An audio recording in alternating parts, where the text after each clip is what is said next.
அரசு ஊழியர்கள் நல உத்தரவாதம். சட்டப்படி முழு பழைய ஓய்வூதிய திட்டம் பரிசீலனை மற்றும் மறுசீரமைப்பு.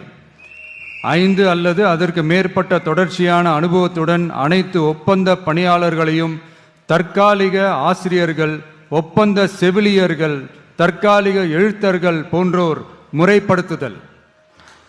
அங்கன்வாடி ஊழியர் சம்பளத்தை மாதம் 18,000ஆகவும், சமூக சுகாதார உதவியாளர் சம்பளத்தை ரூபாய் 10,000ஆகவும் உயர்த்துதல்.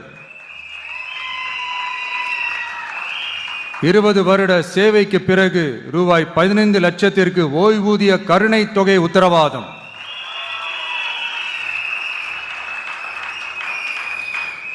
ஒப்பந்த ஆசிரியர்களுக்கு 5 வருட தொடர்ச்சியான சேவைக்கு பிறகு சம ஊதியம் மற்றும் தாமாகவே பணி நிரந்தரம் ஆகுதல்.